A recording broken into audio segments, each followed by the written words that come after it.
Hi friends, welcome on my YouTube channel आकृति talk. Friends, आज का जो हमारा टॉपिक है वह रेटिंग स्केल यानी कि निर्धारण मापनी। तो जो रेटिंग स्केल है उसकी जो परिभाषा है उसके बारे में सबसे पहले डिस्कस करेंगे।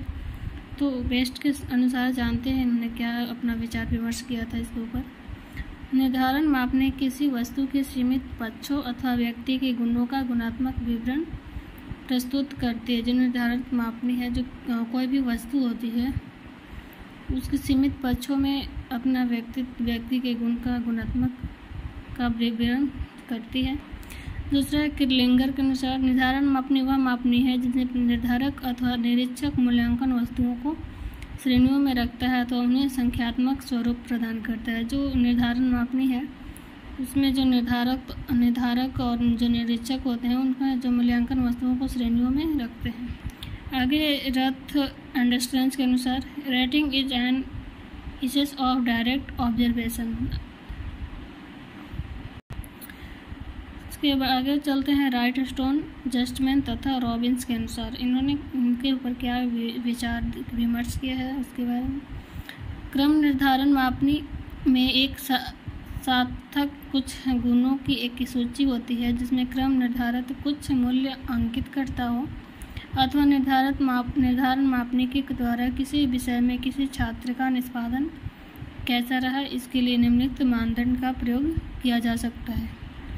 उसका जो निष्पादन का जो मानदंड है कुछ इस तरह से दर्शाया गया है फिगर से।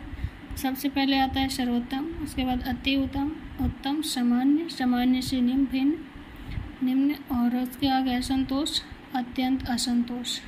और आगे बढ़ते हैं हम निर्धारण मापने की जो विशेषताएं हैं विशेषताएं के बारे में डिस्कस करेंगे। तो कैरेक्टर्स ऑफ रेटिंग स्केल, तो इसमें जो पहला विशेषता है वह इसमें विभिन्न वस्तुओं एवं घटकों के मूल्यों का परिमाणात्मक विवरण का सातत्य पर किया जाता है।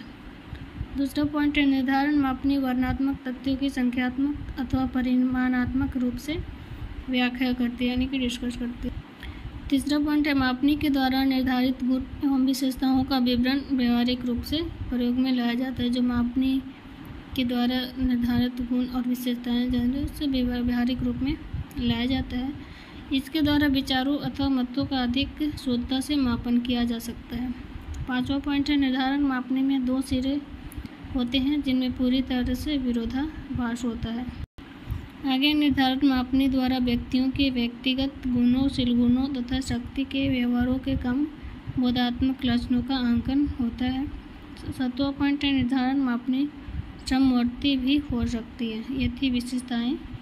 आगे निर्धारण मापनी की प्रकार, टाइप्स ऑफ रेटिंग स्केल। जो पहला वर्णनात्मक क्रम निर्धारण मापनी, लेखा चित्रीय क्रम निर्धारण मापनी, बलात् चयन विधि, कोटि क्रम विधि, युगल तुलना विधि। तो हम सबको एक एक करके डिस्कस करेंगे। तो सबसे पहले चलते हैं वर्णनात्मक क्रम निर्धारित मापनी।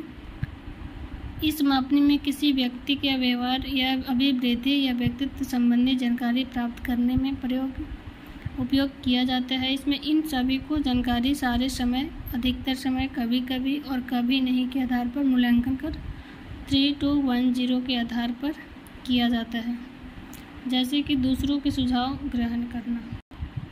तो दूसरा है लेखा चित्रीय क्रम निर्धारण मापनी। इस मापनी का उपयोग व्यक्ति के प्रगति अथवा क्षमता का ज्ञान स्पष्ट रूप से हो जाता है। जो लेखा चित्रीय क्रम निर्धारण मापनी है, इस मापनी में जो भी व्यक्ति होता है उसकी क्या प्रगति है, क्या क्षमता है, उसका ज्ञान हो जाता है। इसमें एक मूल्यांकन रेखा पर 1, 2, 3, 4, 5 भागों में विभक्त किया जाता है। इसके लिए छात्र कक्षा में उपस्थिति का मूल्यांकन करता है जिसमें सही चिन्ह या अभाव चिन्ह बना दिया जाता है। मूल्यांकन में एक सदा उपस्थिति का सूचक अंक 3, बहुत कम अनुपस्थिति अंक को 5 और बार बार अनुपस्थिति तथा मध्य स्थिति का सूचक अंक 2 तथा 4 है। तीसरा है बलात् चयन विधि। इस बलात् चयन विधि में दो विकल्पों के जोड़ों में किसी एक जोड़े को चुनने को कहा जाता है। जो बलात् चयन विधि है इसमें दो विकल्प होते हैं, इसमें किसी एक जोड़े को चुनने को कहा जाता है। बलात् चयन विधि किसी व्यक्ति के विचार को निश्चित रूप से जानने में सहायक होती है। इसमें क, ख में से केवल एक को चुनना आवश्यक है। इसमें व्यक्ति की अपनी निश्चित राय का पता चलता है। बलात् चयन विधि में जो व्यक्ति होते हैं उनमें अपनी निश्चित राय का क्या होता है कि पता चलता है। चौथा पॉइंट है कार्तिक क्रम विधि। इसमें किसी कक्षा के छात्रों को उनकी योग्यता के आधार पर कोटि में रखा जाता है।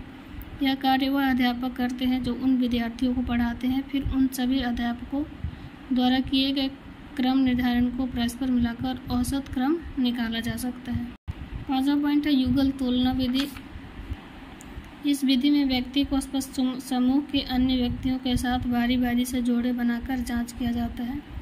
जो युगल तुलना विधि है, इस विधि में क्या होता है कि जो समूह के जो अन्य व्यक्ति होते हैं उनको बारी बारी से जोड़े बनाकर जोड़े में जांच किया जाता है और फिर वह निर्णय करते हैं कि दूसरे व्यक्ति से अच्छा है या फिर नहीं।